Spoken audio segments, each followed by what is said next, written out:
નમસ્તે વિદ્યાર્થી મિત્રો, સ્વાગત છે આપનું યુથ વિદ્યાકુલની અંદર.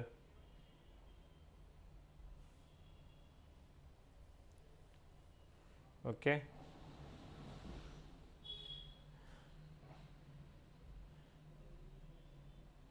મે બી કદાચ ઇન્ટરનેટ કનેક્શનના લીધે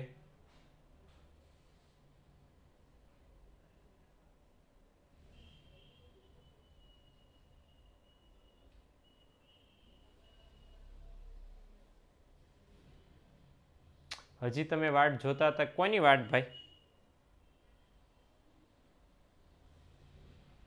અચ્છા, સ્ટેટનો લેક્ચર શરૂ હતો એવું હતું. અચ્છા, મેં કીધું આમાં શું છે, અલગ અલગ સ્ટુડિયોમાં હોય એટલે ખ્યાલ આવે નહીં. સર મેં એસપીસીસીનું મેં જે મોકલ્યો, હા રેડી છે.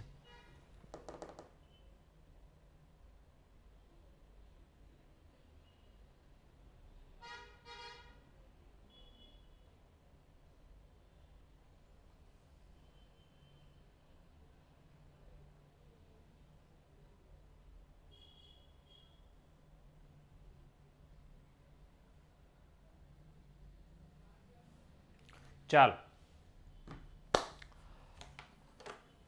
હવે એવું કાંઈ નથી ભાઈ. કૌશિક જે ઓલું નમૂનાનું પેપર છે ને, એને કયા ચેપ્ટરમાંથી કયો સવાલ છે એ માળખું એણે તૈયાર કર્યું છે, બીજું કાંઈ નવું નહીં. ઓકે, હવે વળી પાછું એની ચર્ચા અહીંયા નહીં શરૂ કરી દેતા, નહીંતર પ્લીઝ કાલની જેમ વળી પાછું શરૂ થઈ જશે. હું છે ને હું નહીં, મને મોકલ. અલા ભાઈ, ફોન કરી લો ને એકબીજાને, હે ને? દયા કરો મારા ઉપર પ્લીઝ.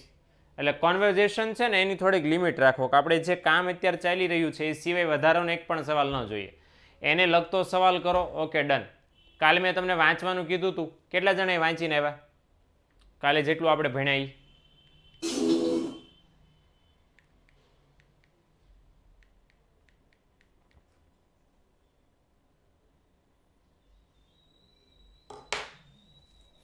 ઓકે, તો આજે ગરીબી ઘટાડવાના ઉપાયો છે હાથ જે સરકારે ધર્યા હતા ભારત દેશમાં, એ ખાસ એની ચર્ચા આપણે કરી લઈએ. ઓકે, ચાલો. હવે અહીંયા ભારત સરકારે ગરીબી ઘટાડવા માટે બહુ બધા પ્રયત્નો કર્યા છે. દેશમાં ગરીબી ઘટે એના માટે સરકારે શું વ્યૂહરચનાઓ અપનાવી હતી, સ્ટ્રેટેજી અપનાવી હતી? એક તો રોજગારીમાં વધારો કરો. રોજગારી વધારો કરશો એટલે ગરીબી ઓટોમેટિક ઘટી જશે. ભૌતિક મૂડી એટલે શું? મિલકતો વધારો, જમીન, રસ્તાઓ, બરાબર ને, આ બધું વધારો. માળખાકીય સુવિધાઓ પૂરી પાડો લોકોને, તો પણ ગરીબી ઘટશે, બરાબર. પછી માળખાકીય સુવિધાઓ પૂરી પાડો, અને પૂરી પાડીને પછી વધારો. વાહન વ્યવહાર, સંદેશાવ્યવહાર, વીમો, બેન્કિંગ, આરોગ્ય, શિક્ષણ, આ બધું લોકોને આપો તો પણ ફાયદો થશે, બરાબર. એટલે આ બધી જે સુવિધાઓ હતી, આ બધી વસ્તુઓ હતી, એ સરકારે લોકોને આપવાનો પ્રયત્ન કર્યો. શું લેવા? ગરીબી ઘટે એના માટે.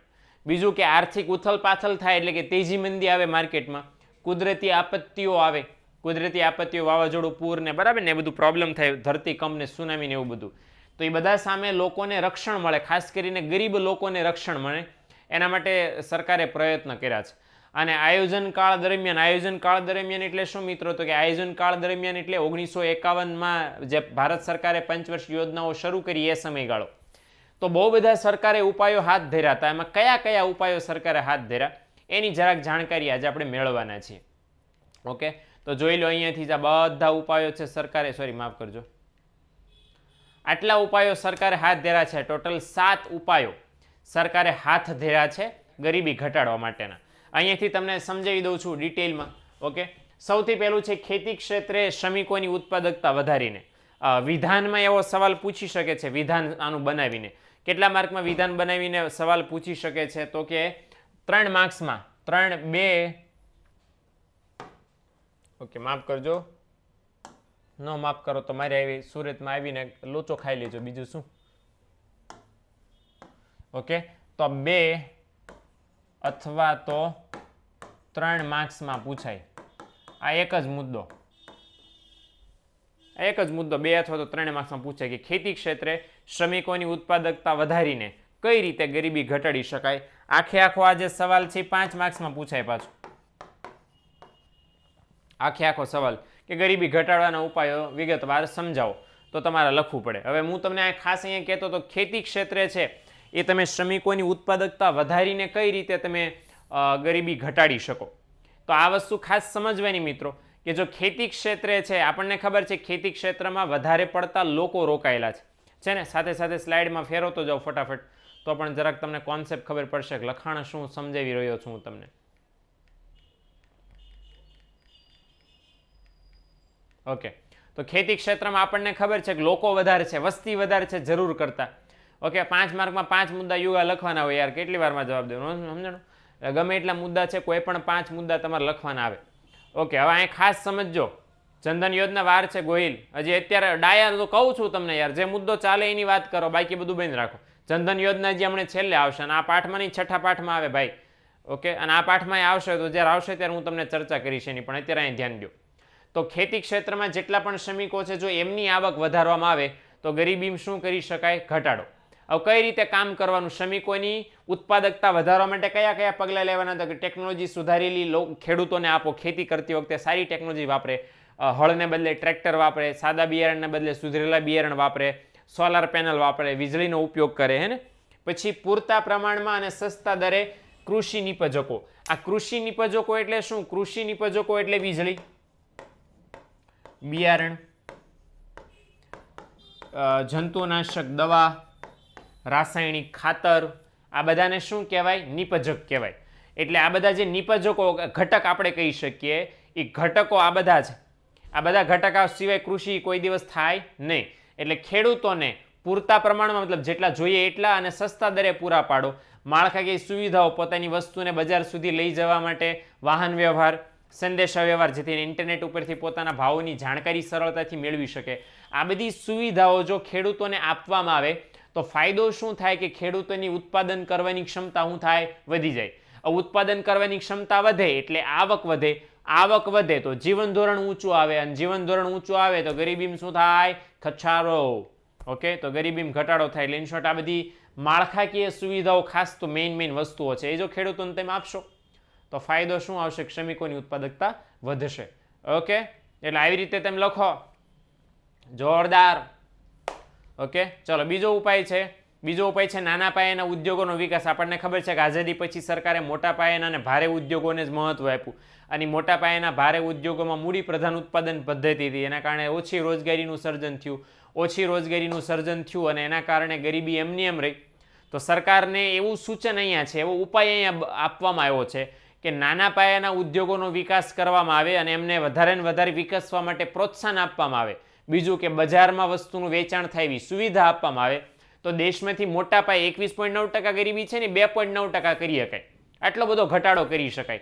કઈ રીતે? તો આપણને ખબર છે કે નાના પાયાના ઉદ્યોગો એક તો ઓછી મૂડીથી શરૂ કરી શકાય છે. એટલે એના માટે જો સાનુકૂળ સંજોગો, એને વિકસવા માટે સારા સંજોગો પૂરા પાડવામાં આવે. નાના પાયાના ઉદ્યોગો પર સરકારે જેટલા નિયંત્રણ મૂક્યા હોય એમ નિયંત્રણો ઓછા કરવામાં આવે. કાચો માલ જે નાના પાયાના ઉદ્યોગો ખરીદે છે વસ્તુનું ઉત્પાદન કરવા માટે, એના માટે એમને નીચા વ્યાજવાળી લોન આપવામાં આવે. ઓકે, ટેકનોલોજી એમને પૂરી પાડવામાં આવે. જે વસ્તુ એ લોકોએ બનાવી એ વેચવા માટે બજાર આપવામાં આવે. તો આ બધું જો કરવામાં આવે તો ફાયદો શું થાય? નાના પાયાના ઉદ્યોગોનો વિકાસ થશે. નાના પાયાના ઉદ્યોગોનો વિકાસ થાય તો એમાં કામ કરતા શ્રમિકોની પણ આવકમાં શું થાય? વધારો. શ્રમિકોની આવકમાં વધારો થાય એટલે પરિણામ શું આવે? જીવન ધોરણ વધે અને ગરીબીમાં શું થાય? ઘટાડો. અને ઇન શોર્ટ આમ બહુ સીધી વાત છે કે નાના પાયાના ઉદ્યોગો અગત્યના છે. હા, આ બેરોજગારી વાળા પાઠમાં આવશે, સમજાણું? નાના પાયાના ઉદ્યોગો, શ્રમ પ્રધાન ઉત્પાદન પદ્ધતિ વાળા મુદ્દામાં ગોહિલ. એટલે આ સેમ વસ્તુ 3 વખત આપણે આવશે, આ પાઠમાં, છઠ્ઠા પાઠમાં અને ઓલા ઉદ્યોગો વાળા 10મા પાઠમાં. નાના પાયાના ઉદ્યોગોના મહત્વમાં કે નાના પાયાના ઉદ્યોગો શ્રમ પ્રધાન ઉત્પાદન પદ્ધતિ ધરાવે છે માટે ગરીબીમાં ઘટાડો કરવો શક્ય છે. એટલે આ વસ્તુ એ વસ્તુ તમે આમાં ઉમેરીને લખી શકો, ખોટું ન પડે. ઓકે, ચાલો. ત્રીજો મુદ્દો છે અસંગઠિત ક્ષેત્રનો વિકાસ. હવે આ બહુ સરસ સમજવા જેવું છે. કોને કહેવાય અસંગઠિત ક્ષેત્ર? તો અસંગઠિત ક્ષેત્ર એટલે એવા લોકો જે શાકભાજી, એટલે એવા લોકો કોમન કે જેમના વેપાર ધંધાના કોઈ ઠેકાણા હોતા નથી. વેપાર ધંધાના ઠેકાણા નથી એટલે એમની આવકના પણ કોઈ ઠેકાણા નથી, હે ને? એટલે આ રીતે જોઈ લો, શાકભાજી વેચનારા, બાંધકામ ક્ષેત્રમાં ઓલા છૂટક મજૂરી કરનારા મજૂરો, બરાબર, ખેતીમાં જેમની પાસે જમીન નથી પણ દાડીએ જનાર, આપણે જેને દાડિયા કહીએ છીએ, એ ખેત મજૂરો, બરાબર, હાથ લારી ચલાવનારા લોકો, આ બધા કેવા છે? અસંગઠિત ક્ષેત્રના લોકો કહેવાય. હવે આ લોકો છે એ વધારે ગરીબ હોઈ શકે, કારણ કે એમની ગરીબ હોવાની સંભાવના કેમ વધી જાય છે? કારણ કે આ બધાની કોઈ આવકનો નિશ્ચિત સ્ત્રોત હોતો નથી. આવકમાં બહુ બધી અનિશ્ચિતતા હોય, એના કારણે ગરીબી વધારે હોય. તો જો આ લોકોનો વિકાસ કરવામાં આવે, આમના માટે વીમા યોજના અને સ્વાસ્થ્ય વીમા ને વૃદ્ધાવસ્થામાં પેન્શન ને આ બધું જો સરકાર એમને પૂરું પાડે તો પોસિબલ છે કે એમની આવક થોડીક સ્થિર બને, એમને ભવિષ્યની સલામતી મળે, એમના જીવન ધોરણમાં વધારો થાય અને ગરીબીમાં ઘટાડો થાય. એટલે આ રીતે, આ સિવાય જો ખેડૂતો માટે કીધું કે પાણીની વ્યવસ્થા આપો, ધિરાણની સગવડ આપો, તો આ બધું આપવામાં આવે તો પરિણામ શું આવે કે જે છૂટક મજૂરી કરીને આ લોકો આવક મેળવે છે એ થોડીક સ્થિર થાય, ભવિષ્ય સલામત થાય. એના લીધે પરિણામ એ આવે ગરીબીમાં ઘટાડો થાય. મોસ્ટ ઓફ તો આ યોજના સરકારે બહુ બધી બહાર પાડી છે, જીવન વીમા યોજના, સ્વાસ્થ્ય વીમા યોજના હમણાં આપણે જોવાના છીએ. ઓકે, હા, મજૂરોને બહુ ફેરબદલી કરવી પડે, માલ સામાનની ઘણી બધી, બરાબર ને, વિચારોની ને તકલીફોની બહુ બધી ફેરબદલી કરવી પડે, પાર નથી એનો. ચાલો, ચોથો મુદ્દો છે યોગ્ય કરવેરાની નીતિનો ઉપયોગ. બરાબર, આ તો એમને તમે સમજી જાઓ એમ છે. આપણને ખબર છે કે ભારત દેશમાં આવકની અસમાનતા બહુ બધી છે ને, બહુ બધી આવક અસમાન, અમીરો પાસે બહુ બધી આવક છે, ગરીબો પાસે બહુ ઓછી આવક છે. તો સરકાર શું કરે કે જે નીચી આવકવાળા લોકો છે એની પાસેથી નીચા દરે વેરો ઉઘરાવે, ઊંચી આવકવાળા છે એની પાસેથી ઊંચા દરે વેરો ઉઘરાવે, અને ઊંચા દરે જે વેરો ઉઘરાવ્યો છે એ રકમ ક્યાં વાપરે? પછી ગરીબોના વિકાસ માટે. તો આવી રીતે જો કરવામાં આવે તો પણ ગરીબીમાં શું કરી શકાય? ઘટાડો. જો અહીં લખ્યું છે કે આવકની અસમાનતા અને ગરીબી બંને ઘટે અને આવકની ફરીવાર વહેંચણી થાય, એવી રીતે સરકાર છે એ કરે છે. જો કઈ રીતે કામ કરે છે? તો સરકાર ધનિક લોકો છે જે લોકોની પાસે કરવેરો ભરવાની શક્તિ સૌથી વધારે છે, એ લોકો પાસે સરકાર વધારે વેરો લે છે. સમજાણું સર? ખેડૂત પણ અસંગઠિત ક્ષેત્રમાં, ખેડૂત અસંગઠિત ક્ષેત્રમાં ન, કારણ કે એમની તો પ્રોપર જમીન છે ને, બરાબર, થોડીક એમને આવક મળે છે. આ તો જેમના ધંધાના કોઈ ઠેકાણા નથી, આવકના કોઈ ઠેકાણા નથી, એવા લોકોને જ અસંગઠિત. એટલે ફેરીઓ છે એનું ક્યાં ઠેકાણું હોય?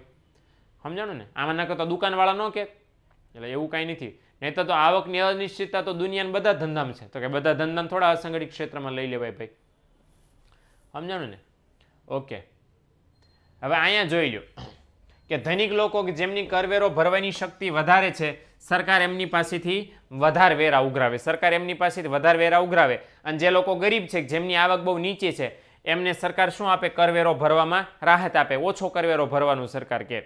અને પરિણામ શું આવે? પરિણામ એ આવે મિત્રો કે ગરીબો છે એમની સ્થિતિમાં થોડોક સુધારો થાય, દેશમાં આવકની અસમાનતા, કારણ કે આજે ઊંચી આવકવાળા હતા તો એની પાસેથી થોડીક કાતર મારીને વધારે પડતા વેરા સરકારે વસૂલ કરી લીધા, એટલે એમની આવક થોડી ઘટી ગઈ. અને જે વધારે પડતા વેરા ઉઘરાવ્યા એ વેરા ક્યાં વાપરશે સરકાર? ગરીબોના વિકાસ માટે. તો આ રીતે પણ છે ફાયદો થાય. ઓકે, ચાલો. ત્યાર પછી છે પાંચમું, માનવ મૂડીરોકાણના વધારો. માનવ મૂડીરોકાણ એટલે શું? જો આ યાદ રાખજો, સૌથી પહેલા અહીંયા વિકસિત દેશોની વાત કરવાની, કે વિકસિત દેશો છે એટલા બધા વિકસિત કેમ છે? ત્યાં બેરોજગારી, ગરીબી બહુ ઓછી કેમ છે? કારણ કે વિકસિત દેશમાં જેટલા લોકો છે એમની ક્ષમતાના વિકાસ માટે સરકાર મોટા પાયા ઉપર શિક્ષણ, આરોગ્ય અને કૌશલ્યવર્ધન, એ ત્રણમાં બહુ બધું મૂડીરોકાણ કરે છે, બહુ બધા ખર્ચા કરે છે વિકસિત દેશો. અમેરિકા જેવા, અમેરિકા ને રશિયા ને ફ્રાન્સ ને જર્મની ને નોર્વે, આ બધા દેશો કેમ વિકસિત છે? કારણ કે બધા દેશો પોતાના જેટલી પ્રજા છે, જનતા, એમાં એમનો વિકાસ થાય એના માટે બહુ બધા ખર્ચા કરે છે. એમના વિકાસ માટે સરકાર શું કરે? શિક્ષણ, આરોગ્ય અને કૌશલ્ય, એ બધામાં સરકાર વધારે ને વધારે મૂડીરોકાણ કરે. એના કારણે ફાયદો શું થાય? કે લોકો પોતાની જાતે કામ મેળવી શકે એવા સક્ષમ બની જાય, બરાબર. અને એના કારણે ગરીબી શું થાય? ઓછી રહે. એટલે આ બધાને કારણે જો લખ્યું છે કે ત્યાં બેરોજગારીનું પ્રમાણ ઓછું છે, હવે બેરોજગારીનું પ્રમાણ ઓછું છે એના કારણે ગરીબીમાં પણ કેવું છે? પ્રમાણ ઓછું છે. પણ ભારત જેવા વિકાસશીલ દેશોમાં પ્રોબ્લેમ શું છે? જો અહીં લખ્યું છે કે સમાજમાં શિક્ષણનું લેવલ, કામદારોમાં પ્રોબ્લેમ શું? ફાયદો શું થાય? કે રોજગારી માટે બહુ બધા વિકલ્પો પૂરા પાડે, અને કૌશલ્ય વિકાસ હોય લોકોનો તો કામદારોની કામ કરવાની, ઉત્પાદન કરવાની ક્ષમતા કેવી થાય? વધે. હવે તમારી કામ કરવાની ક્ષમતા વધી જાય તો પરિણામ શું આવે? તો તમારી આવકે વધે, અને આવક વધે તો ફાયદો શું થાય? જીવન ધોરણ ઊંચું જાય અને ગરીબીમાં ઘટાડો થાય. એટલે ટૂંકમાં કહેવાનો મતલબ એ છે કે શિક્ષણ, આરોગ્ય અને કૌશલ્યવર્ધન, એ બધામાં જો સરકાર મૂડીરોકાણમાં વધારો કરે તો ફાયદો શું થાય? તો ફાયદો એ થાય કે દેશનો વિકાસ થાય. ઓકે, ભારતમાં મૂડીરોકાણ થાય છે પણ ઓછું થાય છે, કારણ કે આપણી પાસે રૂપિયાની તાણ રહી ને ભાઈ, એટલે આપણે ઓછું મૂડીરોકાણ કરીએ. જેથી પાસે રૂપિયા આવી ગયા ને મારી પાસે, એટલે હું બધાને શિક્ષણમાં સૌથી પહેલાં રૂપિયા રોકીશ, બરાબર. ટેન્શન નહીં લેતો તમ તારો પ્રશ્ન મેં ધ્યાનમાં લીધો છે. છઠ્ઠું છે વ્યાજબી કિંમતે વસ્તુ અને સેવાઓ. વ્યાજબી કિંમત એટલે શું? રાહત દરે વસ્તુ સેવાઓ પૂરી પાડો. શું? ઓકે, ઉત્પાદન ને ઉત્પાદકતા કોને કહેવાય? વૃંદ એવું પૂછે છે ભાઈ, ઉત્પાદનનો કોને કહેવાય? 11મા ધોરણની ચોપડી ખોલો, એમાં લખ્યું છે ભાઈ. હવે અત્યારે હું તમને ઉત્પાદન સમજાવવા બેવું તો એવું થાય. વસ્તુ બનાવી ને એને ઉત્પાદન કહેવાય, અને ઉત્પાદન કરવાની શક્તિ હોય ને, ઉત્પાદન કરવાની ક્ષમતા, એને ઉત્પાદકતા કહેવાય. ઓકે વૃંદ, છતાં 11મા આવું આવી ગયું છે, પ્લીઝ ચેક ઇટ, એમાં ડિટેલમાં છે, ત્રીજાની ચોથા પાઠમાં છે. ચલો, વ્યાજબી કિંમતે વસ્તુ સેવાઓ, તો મતલબ શું? જે ગરીબ લોકો છે સામાન્ય કિંમતે વસ્તુ સેવાઓ બજારમાંથી ખરીદી નથી શકતા. હવે સામાન્ય લોકો બજારમાંથી વસ્તુ સેવા ખરીદી નથી શકતા, એ લોકોને પોષણવાળો આહાર, કેરોસીન આહાર નથી, કેરોસીન આહાર નથી, પણ બળતણ છે ને, બળતણ, પછી આપણે અનાજમાં પણ ઘઉં ને ચોખા ને બાજરી ને એવું બધું, હે ને? તો આ બધું સરકાર શું કરે? સસ્તા દરે, નીચી કિંમત, વ્યાજબી કિંમત એટલે નીચી કિંમતે સરકાર પૂરું પાડે. તો ફાયદો શું થાય? ગરીબ લોકો પોતાનું જીવન ધોરણ ઓછા ખર્ચે ટકાવી શકે. ઓછા ખર્ચે જીવન ધોરણ એમનું સસ્તામાં વસ્તુ લઈને ખરીદે તો ફાયદો શું થાય? કે ગરીબીમાં ઘટાડો થાય. એના માટે સરકારે પ્રયત્ન પણ કર્યો. જો શું પ્રયત્ન કર્યો છે? કે જાહેર વિતરણ વ્યવસ્થા નામની એક સ્કીમ શરૂ કરી છે, જેને શોર્ટમાં PDS કહેવાય, પબ્લિક ડિસ્ટ્રીબ્યુશન સિસ્ટમ. એ સિસ્ટમ હેઠળ સરકારે સસ્તા અનાજની દુકાનો ખોલી છે. પંડિત દીનદયાળ સ્ટોર એમ કરીને સરકારે દુકાનો ખોલી છે, બરાબર ને? એ સરકારે દુકાનો ખોલી છે અનાજની. શું લેવા? કે જેથી ગ્રામીણ, ઓલા BPL કાર્ડવાળી સ્કીમ શરૂ કરી છે ને, BPL કાર્ડ આપે, બિલો પોવર્ટી લાઈન, ગરીબી રેખા કરતાં નીચેવાળા લોકોને, કે સરકાર એ લોકોને છે સસ્તા નીચી કિંમતે સરકાર એ લોકોને અનાજ પૂરું પાડે, અને એના કારણે ફાયદો શું થાય? કે એ લોકો પોતાની જરૂરિયાતો પૂરી કરી શકે. ઓકે, ચાલો, ત્યાર પછી આપણે જોઈએ 7મો મુદ્દો છે, હા, APL કાર્ડ. APL કાર્ડવાળાને કાંઈ નથી મળતું, BPL કાર્ડવાળાને મળે. હવે ગરીબી ઘટાડવાના ઉપાયો, ચાલો ચાલ ને ભાઈ.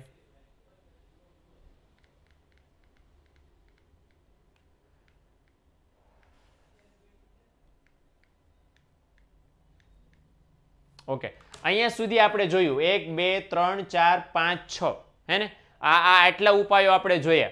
હવે વળી પછી 7મો મુદ્દો, બરાબર ને? ગોહિલ, આવા એક્સ્ટ્રા કોમેન્ટ ન કરો ને બેટા, ઓકે? તો સારું પડશે. હવે આપણે જોવાના છે રોજગારીલક્ષી કાર્યક્રમો, જે સરકારે ગરીબી ઘટાડવા માટે, આ બધા ઇનડાયરેક્ટ ઉપાયો હતા કે ભાઈ આવું બધું કરો તો એના કારણે પ્રોસેસ થતા ગરીબી ઘટશે, પ્રોસેસ થતા. ઓકે, હવે રોજગારલક્ષી કાર્યક્રમ કેવા છે? સીધા ગરીબી ઘટાડે, ગરીબીના મૂળમાં ઘા કરવા માટે, બરાબર? આ સીધું કામ છે કે ભાઈ આ સરકારે એવી યોજના બહાર પાડી સીધી ગરીબીમાં ઘટાડો થાય. થયો નથી, કંઈ થયો નથી, પણ સરકારનો દાવો એવો છે કે એમ એટલી યોજના, ભાઈઓ બહેનો, અમે ગરીબીના વિકાસ માટે, ગરીબોના વિકાસ માટે, ગરીબી ઘટાડવા માટે આટલી બધી યોજનાઓ બહાર પાડી છે ભાઈઓ બહેનો. તો ભાઈઓ બહેનો, એ બધી યોજનાઓ છે, યોજનાઓ આપણે ભણવાના છે, જેમાં સરકાર મોટી મોટી મેથી મારે છે. ઓકે, આવી મોટી મોટી મેથી મારે એના પહેલાં આપણે જોઈ લો સરકાર બે રીતે આપણને મદદ કરે છે યોજનાઓ દ્વારા. એક યોજના બહાર પાડે જે શું આપે? આપણને સ્વરોજગારી શીખવાડે. આ સમજો મુદ્દો, અહીં મેં 3 લીટીમાં લખ્યું છે, હું તમને 1 લીટીમાં સમજાવું છું. વોટ ઇઝ સ્વરોજગારી? તો સરકાર તમને નોકરી ન આપે, સરકાર તમને શીખવાડે, કામ કરતા શીખવાડે. શું શીખવાડે? સરકાર તમને કામ કરતા, ઉત્પાદન કરતા શીખવાડે. એનો ફાયદો શું થાય? તમને સરકાર ઉત્પાદન કરવાની ટ્રેનિંગ આપે, કામ કરવાની તમને ટ્રેનિંગ આપે, એટલે તમે જાતે ઉદ્યોગ ધંધાની સ્થાપના કરો અને જાતે રોજગારી મેળવો, કોઈની પાસે માગવા જાઓ નહીં, બરાબર? એવું કોઈ સરકાર કામ કરે તો એને શું કહેવાય? સ્વરોજગારી. હા, મોસ્ટ ઓફ સરકાર ITI નામની સંસ્થાઓ છે ને, એ આનું જ કામ કરે છે. આ ઇન્ડસ્ટ્રીયલ ટ્રેનિંગ ઇન્સ્ટિટ્યૂટ તમને શીખવાડે છે કેમ કામ કરાય. પછી ઘણા બધા ગેરેજ નહીં ખોલતા, મોટા મોટા સરસ મજાના, લાખો કમાય છે, હે ને? એટલે બહુ બધા. તો ITI ડિપ્લોમા જેટલા પણ કોર્સિસ છે એ બધા કોર્સિસ સ્વરોજગારીવાળા કહેવાય, જેમાં વ્યક્તિને સરકાર નોકરી નથી આપતી, કાંઈ લો આ નોકરી મંડો કામ કરો અને તમને પગાર મળતો થાય, બિલકુલ નહીં. એ તો વેતનયુક્ત રોજગારી થઈ, વેતનવાળી રોજગારી સરકાર આપી. આ તો સ્વરોજગારી છે કે જેમાં સરકાર તમને કામ કરવાનું શીખવાડે, તાલીમ આપે, ઉત્પાદન કઈ રીતે કરવું, ઇન શોર્ટ સ્ટાર્ટઅપ કરતા શીખવાડે, એને સ્વરોજગારી કહેવાય. ઓકે, હવે અને બીજો છે વેતનયુક્ત રોજગારી. તો એમાં સરકાર શું કરે? ડાયરેક્ટ કામ આપે અને કામના બદલામાં વેતન આપે. તો એને કેવી રોજગારી કહેવાય? વેતનયુક્ત રોજગારી કહેવાય. અને આમાં સરકાર છે તમને પગાર ફિક્સ કરી દે કે આટલા રૂપિયા તમને મહિને મળશે. ઓકે, અને કાં તો દર અઠવાડિયે વેતન મળે, દર મહિને વેતન મળે, કે વર્ષના અંતે, મોસ્ટ ઓફ દર મહિને વેતન મળે છે. ઓકે, એટલે આ વસ્તુ છે. તાલીમ એટલે ગોહિલ કર્મચારી ન આપે તો કોને આપે? નિયોજકને આપે તાલીમ. અરે યાર, કર્મચારીને આ કંપનીની વાત નથી થઈ રહી, આ આખા દેશની વાત થઈ રહી છે. મને તને તાલીમ આપે, સમજાણું? આપણે બીએમાં જ ઘૂસી જવાનું. તાલીમ શબ્દ તમે સાંભળીને આમ હરક પુદડો, ઓલો કેમ ઓલો આખલો હોય ને લાલ કપડું ભાડે ગમે ને, શર્ટ લાલ કપડનો પહેરો હોય તો એમ જ સમજે ઓલા આ મેદાનમાં છે મને બરાબર ને લલકાર કરે છે, એટલે એના જેવું છે. એવું નથી ભાઈ, તાલીમ સાંભળો એટલે બીએમ નહીં ઘૂસી જવાનું. આપણા અર્થશાસ્ત્રમાં તાલીમ એટલે કામ કરવાની તાલીમ. તમને કામ કરતા નથી આવડતું, આ સાદા માણસોને તાલીમ આપવાની વાત છે ગોહિલ. આપણે સાદા માણસો, આપણે વિશિષ્ટ માણસો છીએ. કોમર્સવાળા સાદા ન હોય કોઈ દી, કભી अपने आप को कम मत आंकना, ठीक है? हम सादे मानस नहीं, हम खास मानस है, ठीक है? कॉमर्स वाले अपन, बराबर ने? पुष्पा, ओके. જો પુષ્પા બોલો ને આમ કર્યું ને પેન પડી ગઈ, બોલો ચંપલ નીકળી દે ને મારી પેન પડી ગઈ. બોલો જે જેની પાસે હોય એ પડે કે નહીં? તો પુષ્પાભાઈ પાસે ચપ્પલ હતું તો એ પડી ગયો, મારી પાસે પેન હતી પેન પડી ગઈ. એ મારા ભગવાન. ઓકે ચાલો, બરાબર ને? એટલે સાदा मानस नहीं समझने का हमें रेको, बराबर? हमें रेको और तमे रेको, हम खास इंसान हैं, ठीक है? चलो, झुकना पड़ा. पेन लेने के लिए तो सब झुकते, झुकना पड़ा. कमजोरी सबकी होती है, ठीक है ना? पुष्पा भाई गમે એટલામાં કડક હોય, ઝુકેગા નહીં. ઓલા ઓલા ઓલા બેન આવે, કેવા બેન આવે? શ્રીવલ્લી બેન આવે તો કેમ? હા ઓકે ઓકે સર, હા ઓકે ઠીક છે. તો ઝૂકી ગયા કે નહીં? આ એટલે કમજોરી બધાની હોય ભાઈઓ બહેનો, હે ને? નહીં તો હું આમ કે થોડો હેરી પોટર છું, આમ આમ આમ આમ કરીને લાઈક મારી પેન આવી જાય, એમ તો ન જ આવે, પોસિબલ નથી. હાલો, હવે જોઈ લે સરકારના રોજગારલક્ષી કયા કયા કાર્યક્રમો છે. સૌથી મોટો સરકારનો કાર્યક્રમ હતો સંકલિત ગ્રામ વિકાસ કાર્યક્રમ, જેને IRDP integrated rural development programme, બરાબર આવું નામ હતું. ઓરેન્જ કલરમાં છે, એ જરાક ધ્યાનમાં લેજો. પછીથી સરકારે એનું ફેરવીને આવું નામ કરી નાખ્યું હતું. ક્યારે ફેરવું એ આપણે આમાં જોઈ લઈએ. સૌથી પહેલા સંકલિત ગ્રામ વિકાસ કાર્યક્રમ સરકારે ક્યારે શરૂ કર્યો? 2 ઓક્ટોબર 1980માં સરકારે શરૂ કર્યો. ઓકે, છઠ્ઠી યોજનામાં જે ઝીણી ઝીણી કાર્યક્રમણીઓ જે સરકાર ચલાવતી હતી એ બધા કાર્યક્રમોને ભેગા કરી દીધા. ક્યારે ભેગા કર્યા? 2 ઓક્ટોબર 1980માં ભેગા કરી દીધા, અને પછી નામ આપી દીધું સંકલિત, એટલે સંકલન કરી નાખ્યું, ભેગા કરી નાખ્યા. IRDP શું લેવા સરકારે શરૂ કર્યું? તો કે ગરીબ પરિવારોને સ્વરોજગારી માટે પ્રોત્સાહન આપવાનું. જેટલા ગામડાના શહેરના ગરીબ પરિવારો છે એમને કામ કરતા શીખવાડવાનું. કર્મચારી નહીં આવ્યું ને ભાઈ ગોહિલ? શું કોને? ગરીબ પરિવારો છે એને કામ કરતા શીખવાડવાનું, કર્મચારીઓ નહીં, ઠીક છે? તો જેથી લોકો કામ મેળવે અને પછી આવક પ્રાપ્ત કરી શકે. એમાં પણ ખાસ કોને ધ્યાનમાં લીધા? સીમાંત ખેડૂતો. સીમાંત ખેડૂતો બોલે તો જેમની પાસે આવક કેવી છે? ઓછી, સાવ એમની આવક ઓછી છે, જમીન સાવ ઓછી છે, 1 કે 2 વીઘા માંડ જમીન હોય, 1 કે 2 વીઘા કરતાં ઓછી જમીન હોય, એને કેવા ખેડૂતો કહેવાય? સીમાંત ખેડૂતો. ખેતી કરનારા મજૂરો, ગામડાના કારીગરો, આ બધાનો સમાવેશ થાય છે. તો એ લોકો માટે સરકાર યોજના શરૂ કરી. ઓકે, અને બીજું કે IRDPમાં સરકારે કયા કયા કાર્યક્રમો ભેળવાતા? જો આ બધા નામ છે, આ બધા કાર્યક્રમો ભેગા કરીને સરકારે છે સંકલિત ગ્રામ વિકાસ કાર્યક્રમ બનાવ્યો. તો આ બધા કાર્યક્રમો છે એ સરકારે ભેગા કર્યા. ભેગા કરીને IRDP નામનો કાર્યક્રમ સરકારે બનાવ્યો. હવે બીજું કે બનાવ્યો તો ખરા, પણ સરકારને છીંક આવી. કેમ છીંક આવી ભાઈ? કારણ કે નવું નથી આપણે કર્યું. હવે યોજનામાં કંઈ સુધારો ન કર્યો, યોજનાનું નામ બદલી નાખ્યું. જ્યારે જ્યારે સરકારની છીંક આવે ત્યારે સરકાર નામ સુધારો કરે. દાખલા તરીકે આપણું વર્ષ શરૂ થયું તો સરકારને છીંક આવી, 100 માર્કનું પેપર રહેશે, 100% સિલેબસ. દિવાળી પછી છીંક આવી, 100% સિલેબસ રહેશે, બરાબર, પણ પેપર સ્ટાઇલ બદલાઈ જશે. 15 MCQ, 15 1 માર્કના. વળી પાછી છીંક આવી, 20 MCQ અને 10 1 માર્કના, બરાબર ને? એટલે આ વસ્તુ છે કે સરકારને છીંક આવી. અને છીંક ક્યારે આવી? 1 એપ્રિલ 1999માં. અને ત્યારે નામ બદલીને શું રાખી દીધું? સુવર્ણ જયંતિ ગ્રામ સ્વરોજગાર યોજના. યોજનામાં બધું નીચેનું એનું ખાલી ટાઇટલ બદલી નાખ્યું. લોકોને શું લાગે નવી યોજના બહાર પડી છે, પણ નવી યોજના બહાર પડી નહોતી. સમજાણું ને? શું બહાર પડ્યું હતું? ખાલી નામ, સરકારની છીંક આવી હતી એટલે. અને એમાં સરકાર કોને કોને મદદ કરતી હતી? તો કે માળખાકીય સુવિધાઓ સરકાર પૂરી પાડતી હતી. ટેકનોલોજીનું ધિરાણ, ટેકનોલોજી તમારે વસાવવી છે, એના માટે પૈસા જોતા છે તો એ સરકાર તમને પૂરી પાડે.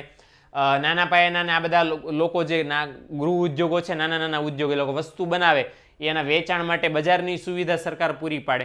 એટલે ઇન શોર્ટ આ બધી સહાય, રૂપિયા અને ટેકનોલોજીના બધી સહાય સરકાર ગરીબોને આપે તો ફાયદો શું થાય? કે એમની આવકમાં વધારો થાય. એટલે એના માટે IRDP નામની યોજના હતી. ઓકે, ચાલો. ત્યાર પછી છે વેતન રોજગારી યોજના. વેતન રોજગારી યોજના શું છે? કે જેમાં સરકાર આ બહુઆયામી યોજના, બહુઆયામી એટલે કેવું, એક કરતાં વધારે ઉદ્દેશવાળી આ યોજના કેવી હતી, એક કરતાં વધારે ઉદ્દેશવાળી યોજના હતી, એટલે નામ શું પડી ગયું, બહુઆયામી યોજના. ઓકે, હવે કોના માટે સરકારે બહાર પાડી, જો અહીં લખ્યું છે કે એવા ગરીબો માટે સરકારે યોજના બહાર પાડી કે જેમની પાસે શ્રમ સિવાય બીજું કોઈ સાધન હતું નહીં, હાથ પગ સિવાય, बराबर. ये हमारे पास 2.5 किलो का हाथ है हजूर और कुछ नहीं है हमारे पास. ओके, तो एवा गरीबों माटे सरकारे आ वेतन रोजगारी योजना बहार पाड़ी थी. बराबर. ये 2.5 किलो का हाथ है, बराबर ने, तो ये 2.5 किलो का हाथ वाला जेटला गरीबो छे जेमनी पासे 2.5 किलो ना हाथ सिवाय बीजू कई नहोतुं एमना माटे सरकारे वेतन रोजगारी योजना बहार पाड़ी थी भाईओ बहनों. અને આ યોજના અંતર્ગત ક્યારે ક્યારે લોકોને કામ આપવામાં આવતું હતું, પૂરમાં, દુષ્કાળમાં અને કુદરતી આપત્તિઓમાં સરકારે રોજગારી પૂરી પાડે. એટલે શું છે કે એ લોકો પગભર થઈ શકે.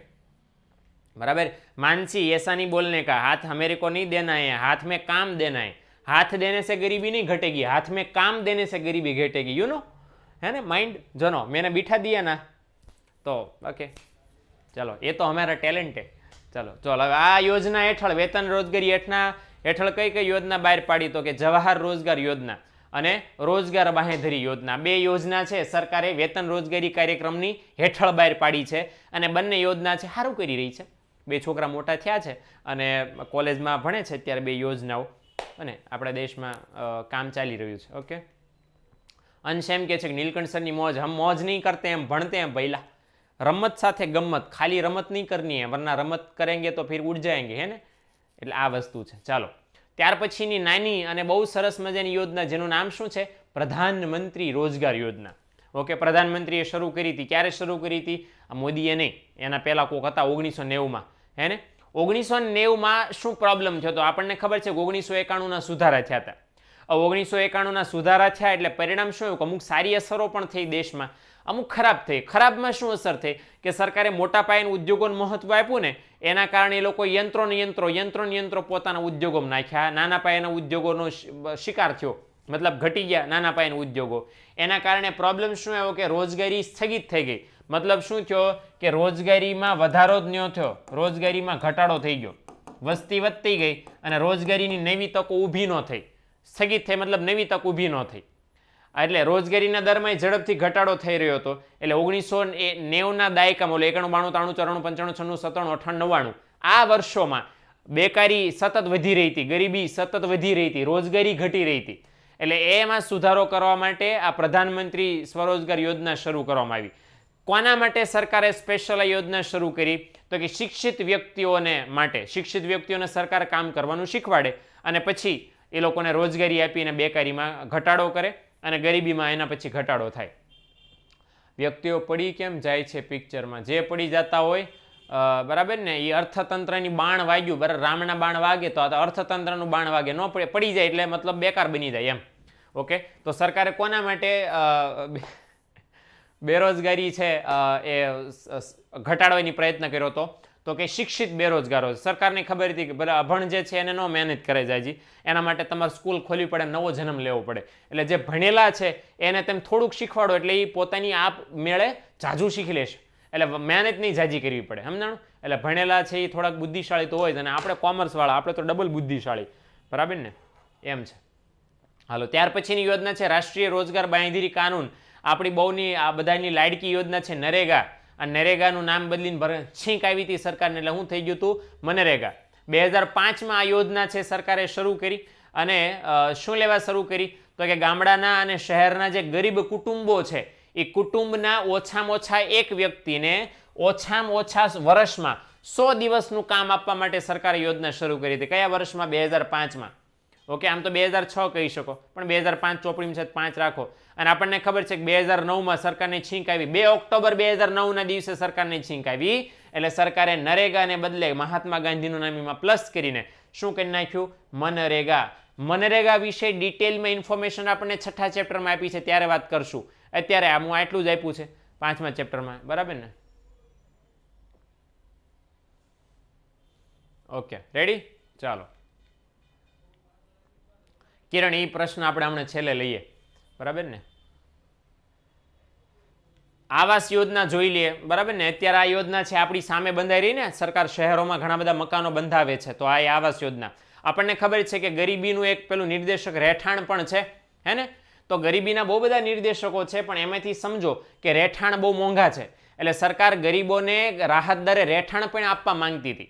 એટલે 1985-86માં સરકારે છે જે અનુસૂચિત જાતિ SC ST વાળા માટે, બરાબર ને, એ લોકોને મકાનની સુવિધા પૂરી પાડવા માટે 1985-86માં ગામડાના ગરીબ લોકો માટે ઇન્દિરા ગાંધી, આ ઇન્દિરા માસીએ ઇન્દિરા માસીના પછી જે આવ્યા ને રાજીવ ગાંધી, એમણે શરૂ કરી કે આપણા જે ગયા છે એના નામ ઉપર આપણે યોજના શરૂ કરીએ. ઉપરાંત મનમોહનસિંહ જ્યારે હતા ત્યાંના આપણા દેશના વડાપ્રધાન 2013-14માં, ત્યારે એમણે વળી પાછી બીજી યોજના શરૂ કરી હતી, કઈ? રાજીવ આવાસ યોજના. એટલે બે યોજનાઓ ગામડાના ગરીબ લોકોને રહેઠાણની સુવિધા આપવા માટે સરકારે શરૂ કરી, ઇન્દિરા આવાસ યોજના અને રાજીવ આવાસ યોજના. મોદી સાહેબ આવ્યા 2015માં, એટલે એમણે શહેરના ગરીબોને ધ્યાનમાં રાખીને કઈ યોજના બહાર પાડી? પ્રધાનમંત્રી આવાસ યોજના. ઓકે, એટલે ત્રણેય યોજના છે, અને ત્રણેય યોજનાનો ફાયદો એ છે કે ગરીબ લોકો છે એમને રાહત દરે મકાનની સુવિધા પૂરી પાડે છે. અને આમાં બે ફાયદા થાય કે ગરીબોને રાહત દરે મકાન મળે, અને મકાન બાંધવા પડે તો સરકાર મકાન કોઈની પાસે બંધાવે? જે બેરોજગાર લોકો છે એમની પાસે, તો એમને કામય મળે. એટલે બેરોજગારી ઘટે અને રાહત દરે ગરીબોને મકાન મળે, એક સાથે દો શિકાર. ઓકે, ત્યાર પછી છે સામાજિક સલામતીની યોજનાઓ. આપણે હમણાં પેલા ફેરિયાવાળા અને ઠેલાવાળાની બધા જોયા હતા ને, શાકભાજી વેચનારા, એમના માટે સરકાર યોજના શરૂ કરી છે. બહુ બધી પેન્શન યોજના, જીવન વીમા યોજનાની બધી સરકારે શરૂ કરી છે. 2015 છે તો 9 મે 2015માં અટલ પેન્શન યોજના, પેન્શન સરકાર આપે, તમારે થોડાક પૈસા બચત કરવાની, પછી એ ક્યારે ઉઠાઈ લો, પછી સરકાર તમને પેન્શન આપે, એવી રીતે સરકારે કામ ચલાવ્યું હતું. અત્યારે ક્યાં પહોંચી છે ભગવાન જાણે. પ્રધાનમંત્રી સુરક્ષા યોજના હેઠળ સરકારે જીવન વીમો આપ્યો છે, અકસ્માત વીમો પણ આપ્યો છે કે 18 થી 70 વર્ષની ઉંમરના જે લોકો હોય અસંગઠિત ક્ષેત્રના, એમને સરકારે 12 રૂપિયાનું પ્રીમિયમ ભરવાનું. કેટલા રૂપિયાનો વીમો મળે? 2 લાખ રૂપિયાનો. વર્ષે 12 રૂપિયા જ ભરવાના. 12 રૂપિયા ભરો ને 2 લાખ રૂપિયાનો વીમો મળે. બરાબર? કયો વીમો? અકસ્માત વીમો. 330 રૂપિયાનું પ્રીમિયમ ભરો તો 2 લાખ રૂપિયાનો શું મળે? જીવન વીમો મળે. અને એના માટે સરકારે કઈ યોજના શરૂ કરી? તો કે જીવન જ્યોત વીમા યોજના. સરકાર આ યોજના શરૂ કરી. ઓકે, હા, આને બધું અસંગઠિત ક્ષેત્રમાં જ લોકો માટે. હાજી શરૂ છે, કારણ કે 15માં શરૂ થઈ તો શરૂ જ હોય ને, હજી તો 6 વર્ષ થયા છે. બરાબર, આટલી જલ્દી થોડી સરકાર ભૂલી જાય. ખેડૂતો માટે સરકારે પ્રધાનમંત્રી ફસલ વીમા યોજના શરૂ કરી છે કે ખેડૂતોનો પાક નિષ્ફળ જાય કદાચ, અને જો વીમો લીધો હોય ને પછી પાક નિષ્ફળ ગયો તો સરકાર સામે વળતર આપે છે. તો આ પણ એક સરકારે યોજના શરૂ કરી છે. છેલ્લી અને સૌની ફેવરિટ કઈ છે? જનધન યોજના. ઓકે, તો આ જનધન યોજના એ જોઈ લો. તો જનધન યોજના સરકારને જો આમાં બહુ કોન્ફિડન્સ, એટલે બહુ વખાણ કરશે, બહુ વખાણ આમાં તમને જો લખ્યું છે કે નાણાકીય સમાવેશીકરણ. નાણાકીય સમાવેશીકરણ એટલે શું? કે બધા લોકોની બચત ભેગી કરીને શું કરવાનું? તો કે ગરીબીના મૂળમાં ઘા કરવાનો. ગરીબી નામનું જે મોટું વૃક્ષ છે એને પાડવા માટે મૂળિયા કાપવા પડે, મૂળમાં કાપવા માટે હથોડીના ઘા કરવા પડે. એ કોન્ટેક્સમાં અહીંયા તમને કહેવામાં આવ્યું છે કે સરકાર આ યોજના એટલા માટે અમલમાં લાવવા માંગતી હતી કે ગરીબીના મૂળમાં ઘા કરવો છે. ગરીબીનું વૃક્ષ છે એને ઉખાડીને ફેંકી દેવું છે. એના માટેની મહત્વાકાંક્ષી સરકારની યોજના જનધન યોજના. વ્યાખ્યા નથી, વખાણ છે. ઓકે, ક્યારે શરૂ થઈ? તો કે 28 ઓગસ્ટ 2014. બહુ બધી વખત પૂછાય છે. ઓકે, અને યોજનાના પહેલા દિવસે, બરાબર, કેટલા ખાતા ખોલવામાં આવ્યા? 1.5 કરોડ ખાતા સરકારે ખોલી નાખ્યા. બરાબર, પછી 8 જાન્યુઆરી 2015 આવ્યું ત્યાં તો કેટલા ખાતા ખુલી ગયા? 12.58 કરોડ ખાતા ખુલી ગયા. કેમ આટલા બધા ખાતા ખુલી ગયા? કારણ કે ભાઈઓ બહેનો મફતમાં હતા. ઝીરો બેલેન્સ હોય તોય ખાતું ખોલવાનું હતું, હે ને? આ વસ્તુ છે. સારું થયું સિમરન યાદ કરાવ્યો, હે ને? સિમરન, મેં તમારા શુક્રિયા અદા કરતા હું. 3 માર્કમાં આપણે ધ્યાનમાં લઈશું ભાઈઓ બહેનો. ઓકે, એ IMP છે, 3 માર્ક્સમાં ઘણી બધી વખત પૂછાય છે, તો ધ્યાનમાં કેમ ન લેવાય? જેમ છઠ્ઠા પાઠમાં મનરેગા છે એ અગત્યનું છે ને, તો પછી આ પણ અગત્યનું છે ભાઈઓ બહેનો. ઓકે, ચાલો. અને બીજું, ચાલો, ખાતા તો ખુલી ગયા 12.58 કરોડ. પછી એની અંદર કોઈ રૂપિયા મૂક્યા કે ન મૂક્યા? મૂક્યા ને ભાઈ. કેટલા રૂપિયા મૂકાણા? 10,590 કરોડ. આમ તો સરકારી સ્કીમ શું રાખેલી? તમે ખાતું મફતમાં, ફ્રીમાં ખોલાવી શકો, એક પણ રૂપિયો એમાં જમા કરાવવાનો નહીં. પણ આપણે શું છે કે આપણે તો ડાય દીકરા, ના એમને મફતનું ખાતું ન ખોલાવાય, નાખો ને 200 રૂપિયા, એટલે આપણે 200 રૂપિયા જમા કરીએ ને 200 રૂપિયાનું બેલેન્સ. પણ આટલા બધા ખાતા છે, 12.58 કરોડ ખાતા, એ બધા બરાબર ને 100 રૂપિયા નાખે તો કેટલા બધા પૈસા થાય. એટલે એટલા માટે આટલા બધા પૈસા થઈ ગયા. 10,590 કરોડ રૂપિયા બેંકોને મળ્યા વાપરવા માટે. બોલો, જનધન યોજનાનો એટલો મોટો ફાયદો થયો. ઓકે, હવે જો શું લેવા સરકારે જનધન યોજના શરૂ કરી, તેનું મહત્વ આપ્યું છે. પહેલો ફાયદો શું થાય કે લોકો બેંકની સેવા વધારે ને વધારે વાપરતા થાય. આપણા દેશનો પ્રોબ્લેમ મોટો એ છે મિત્રો, હજી પણ આજની તારીખે મોટાભાગના લોકો કેશમાં ટ્રાન્ઝેક્શન કરે છે, બેંકમાં જતા નથી. ઓકે, તો લોકો બેંક પ્રત્યે આકર્ષાય, બેંકની સેવાનો લાભ લેતા થાય, બેંકમાં પોતાની બચતો મૂકતા થાય, બેંકમાંથી ધિરાણ લેતા થાય, એ બધું કરતા થાય. એના માટે સરકારે આ એક અભિયાન શરૂ કર્યું હતું જનધન યોજના સ્વરૂપે. એટલે આ એક હતું, બરાબર ને. આટલા બધા પૈસાને સરકાર શું કરે, બેંક છે ને, શિયાળો આવે ને તો તગારું લે, એમાં નોટોનો ઢગલો કરે અને પછી શેકે. બહુ સરસ ઉર્જા મળે એમાંથી. અને હા, મેં તો એવું સાંભળ્યું છે કે SBI વાળા છે તો એ તો શાકય સરસ મજા આવે છે, આખી નોટોનું શાક બનાવે છે, બરાબર ને. અમે હંમેશા એક એવો કોન્સેપ્ટ વિચાર્યો છે કે નેતા જો પૈસા ખાતા હોત, નેતા પૈસા ખાતા હોત તો શું આમ ઇમેજિન કરો કે નેતા ઓલા ટિફિનમાં લાવતો, આપણે સમજે કે નેતા પૈસા ખાઈ ગયા એમ, તો એ લોકો ટિફિનમાં બેસતો બપોરે તો હું ડિસ્કશન કરતા હોત. આપણે ડિસ્કશન એમ કરીએ કે આખા બટેકાનું શાક છે, એ ડિસ્કશન એમ કરે કે આખી નોટોનું શાક, વઘારેલી નોટોનું શાક, બરાબર ને. નોટનું ઊંધિયામાં શું હોય તો કે એક 10 રૂપિયા નોટ હોય, એક 500 રૂપિયા નોટ હોય અને ચોથા ભાગની 2000 રૂપિયાની નોટ હોય, બરાબર. અને કડકડિયું શાક બને એના માટે રૂપિયાના સિક્કા ઉમેર્યા હોય. જૂની નોટો બંધ થઈ ગઈ એનું શું તો કે એનું આપણી પાસે સોલ્યુશન છે, એનું ઓથાણું બનાવવાનું. જૂની જે 500 અને 1000ની નોટો બંધ થઈ છે એનું ઓથાણું, એટલે એનું ઓથાણું લાવ્યા હોય નેતા લોકો, કારણ કે એ તો કંઈ કામમાં આવે એમ નથી. એટલે મને હંમેશા મગજમાં એવું આવે છે કે આ લોકો આવું કરતા હશે ને, જ્યારે આપણે એવો વર્ડ વાપરીએ કે બરાબર ને, પૈસા ખાઈ ગયા, અરે હને, તો આ બેંકો શું કરે, પૈસાનું ભાઈ નાણાંનું રોકાણ કરે, શેર માર્કેટમાં રોકાણ કરે, કંપનીઓમાં રોકાણ કરે, કારણ કે ઇવેન્ચ્યુઅલી એમને કમાવું છે ને ભાઈ, સમજાણું ને. આવું ન કરે, શાક ન બનાવે, બસ રોકાણ કરે અને લોકોને ધિરાણ આપે અને લોન આપે, બેમાંથી કમાઈ. ઓકે, ચાલો. પ્રાદેશિક અસમાનતા ઘટે. પ્રાદેશિક અસમાનતા ઘટે મતલબ પ્રાદેશિક અસમાનતા ઘટે એટલે અમુક પ્રદેશનો વધારે વિકાસ થયો છે ભારત દેશમાં, અમુક પ્રદેશનો ઓછો વિકાસ થયો છે, બરાબર ને. એટલે એ દ્રષ્ટિએ છે એ બધા પ્રદેશનો સરખો વિકાસ થાય. તો સરકાર એના માટે શું કરે કે ભાઈ જે પ્રદેશનો ઓછો વિકાસ થયો છે એમાં સરકાર છે બેંકોની સ્થાપના કરે, લોકોને વધારે ને વધારે બેંકો સાથે જોડે તો પણ ફાયદો થાય. ઓકે, બીજું કે સરકાર જેટલી પણ સહાય ગરીબ કુટુંબોને આપવા માંગે છે, ઇન શોર્ટ કેશમાં રોકડ સહાય, એ સીધી જ બેંકમાં ખાતામાં જમા થાય. ઓકે, એટલે પહેલાં શું થતું હતું, સરકાર 2000 રૂપિયા ખેડૂતને અહીંયા કેન્દ્ર સરકારમાંથી એલોટ કરે, આપે, તો 2000 રૂપિયા ગરીબ ખેડૂતના ઘરે પોગતા 200 રૂપિયા થઈ જતા. કારણ કે શું છે કે 2000 રૂપિયા અહીંયા ગરીબના ઘરમાં આવે તો ભાડું થાય ને, એ ભાડું કેટલા રૂપિયાનું થાય, 1800 રૂપિયાનું. અને કોણ એ ભાડું લઈ જાય તો કે કેન્દ્ર સરકારના નેતા લઈ જાય, રાજ્ય સરકારના નેતા લઈ જાય, નેતાના સચિવ, સચિવના ઉપસચિવ, ઉપસચિવના ઉપસચિવ, બરાબર ને. આ બધા પોતાની કટકી કરે ને કટકી કરતા છેવટે 20 રૂપિયા વધે અને મોછી ઓલા સરપંચ એમ કે ભારત સરકાર તરફથી ભાઈ બહેનો તમને ઘર દીઠ 200 રૂપિયા આપવામાં આવ્યા છે. હકીકતમાં કેટલા ફાળવાયા હોય, 2000 રૂપિયા. આવું બહુ પહેલા થતું. સરકાર તો સહાય આપતી હતી પણ લોકો સુધી પૂરતી મળતી નથી ભ્રષ્ટાચારના કારણે. તો એ ખતમ કરવા માટે સરકાર આ સિસ્ટમ લાવી કે સરકાર તમને 2000 રૂપિયા ફાળવે છે તો તમારા ખાતામાં સીધા 2000 તમને જ મળવા જોઈએ. પણ એ તમને ક્યારે સરકાર આપી શકે, તમારું ખાતું હોય તો, સમજાણું ને. એટલે સરકારે ખાતા ખોલાવવા ઉપર વધારે પ્રોત્સાહન આપ્યું, મફતમાં ખાતા ખોલાવો. મફતમાં ખાતા ખોલશો તો ફાયદો શું થશે, તો ફાયદો એ થશે મિત્રો કે ગરીબો લોકોને જે સરકાર સહાય આપે છે સીધી એમના બેંક એકાઉન્ટમાં જમા થશે. તો એટલા માટે સરકારે જનધન યોજના કરી હતી. આવા જનધન યોજના કઈ રીતે આપણે અમલમાં મૂકવાની, તો કે શૂન્ય સિલક, 0 બેલેન્સ સાથે તમે ખાતું ખોલાવી શકો મફતમાં. અને ખાતું ખોલાવ્યા પછી 5 મહિના સુધી હખણા રહ્યો, એમાં તમે કાંઈ ખાતું બંધ ન કરાવી દો, બરાબર, તો તમને કેટલા રૂપિયા હજારનો બેંક ઓવરડ્રાફ્ટ મળે, 5000 રૂપિયાનો બેંક ઓવરડ્રાફ્ટ મળે. એટલે ખાતામાં બેલેન્સ ન હોય તો પણ મર્યાદિત સમય માટે તમે 5000 રૂપિયા ઉપાડી શકો, વ્યાજ સહિત જમા કરાવવાના હો, પાછા લઈને ભાગી નહીં જવાનું વિજય માલ્યાની જેમ. ઓકે, ચાલો.